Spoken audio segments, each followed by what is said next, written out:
حضرت علی المرتضیٰ رضی اللہ تعالیٰ عنہ کی مجلس میں ایک شخص کھڑا ہوا اور اس نے سوال کیا کہ اے علی رضی اللہ تعالیٰ عنہ، کس قسم کے لوگ ہیں جو جلدی مر جاتے ہیں؟ کس قسم کے لوگ ہیں جن کی موت جلدی آ جاتی ہے؟ اور اسی وقت ایک دوسرے شخص نے حضرت علی رضی اللہ تعالیٰ عنہ سے سوال کیا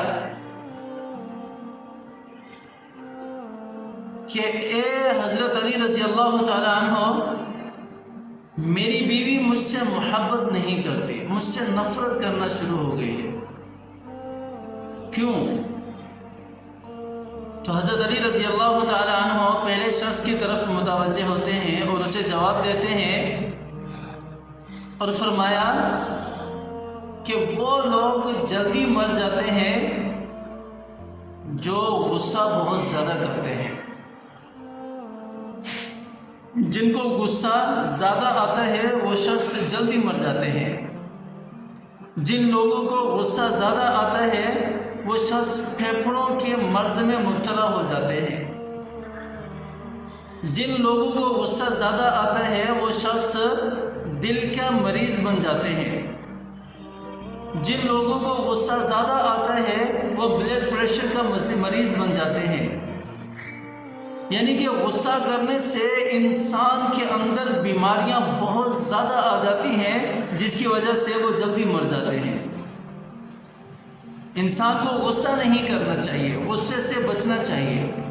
جو شخص غصہ کرتا ہے وہ جلدی وفات پاتا ہے اور اس کی عمر بہت کم ہوتی ہے، اس کی عمر زیادہ طویل نہیں ہوتی۔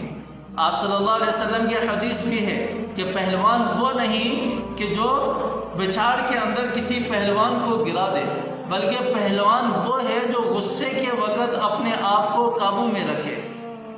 تو ہمیں غصے میں اپنے آپ کو قابو میں رکھنا ہے۔ تو پھر حضرت علی رضی اللہ تعالیٰ عنہ سے پوچھا گیا کہ دوسرا شخص کون سا ہے جو جلدی مر جاتے ہیں؟ تو آپ صلی اللہ علیہ وسلم نے فرمایا کہ میرے ساتھیوں، دوسرا شخص وہ ہے جو ادھر ادھر دیکھتا ہے۔ ادھر ادھر دیکھنے سے مراد یہاں پر یہ ہے کہ جو دنیا کو دیکھتا ہے، جو دنیا کی طرف متوجہ ہوتا ہے، جو دنیا کے پیچھے لگا رہتا ہے، ایسے شخص کو موت جلدی آ جاتی ہے، کیونکہ وہ دنیا کی طلب میں اپنے آپ کو بھول جاتا ہے، اپنے جسم کو بھی بھول جاتا ہے، اپنے جسم کا خیال نہیں رکھتا۔ جیسا کہ آپ صلی اللہ علیہ وسلم کے حدیث ہے، آپ صلی اللہ علیہ وسلم نے فرمایا لِجَسَدِكَ عَلَيْكَ حَقٌّ، آپ کے جسم کا بھی آپ پر حق ہے۔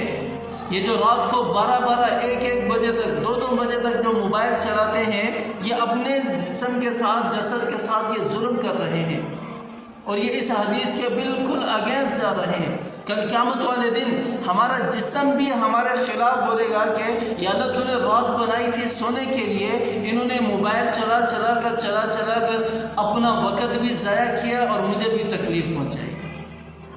تو ادھر ادھر دنیا کی طرف دیکھنے والا شخص جو ہے وہ اپنے جسم کا خیال نہیں رکھ سکتا، اپنے آپ کا خیال نہیں رکھ سکتا، جس کی وجہ سے اسے موت جلدی آ جاتی ہے، وہ جلدی مر جاتے ہیں۔ تو اللہ تعالیٰ نے ہمیں بہت پیارا دین دیا ہے۔ آپ صلی اللہ علیہ وسلم نے ہمیں بڑا پیارا اسلام، بڑی پیاری شریعت دی ہے، جس شریعت پر عمل کرنے سے ہم دنیا بھی کما سکتے ہیں اور آخرت بھی کما سکتے ہیں۔ میں ہمیشہ لوگوں کو یہی کہتا ہوں کہ آپ صلی اللہ علیہ وسلم نے نبوت سے بھی 15 سال پہلے، 15-16 سال پہلے تجارت کر کے ہمارے تاجر لوگوں کو یہ بتایا کہ تجارت اس طرح ہوتی ہے۔ اس وقت جب سود کا عروج تھا، اس وقت جب جہالت کا اندھیرا چھایا ہوا تھا، ہر طرف دھوکہ، فریب، ملاوٹ ہی ملاوٹ تھی، اس وقت میرے آقا نے تجارت کی اور کھجوروں کی تجارت کی، تجارت بھی ایسی کی کہ سب سے زیادہ نفع کما کر آیا۔ آپ صلی اللہ علیہ وسلم نے ساری کھجوریں الگ الگ رکھ دی۔ ہمارے ہاں گھٹیا چیز کو اچھی چیز میں مکس کر کے اسی ریٹ میں بیچا جاتا ہے۔ آپ صلی اللہ علیہ وسلم نے جو تھوڑی کم درجے کی تھی اس کو الگ کر دیا، جو اس سے تھوڑی زیادہ درجے کی تھی اس کو الگ کر دیا، جو اس سے تھوڑی زیادہ درجے کی تھی اس کو الگ کر دیا، اور فرمایا کہ اس کا ریٹ یہ ہے، اس کا ریٹ یہ ہے، اس کا ریٹ یہ ہے۔ اور اس وقت کے تاجر آپ صلی اللہ علیہ وسلم کے بارے میں نعوذ باللہ کہتے تھے کہ یہ تو کوئی پاگل تاجر آیا ہے آج آ کر اپنا مال فروخت کر رہا ہے، اور آپ صلی اللہ علیہ وسلم نے اس میں سب سے زیادہ منافع کمایا۔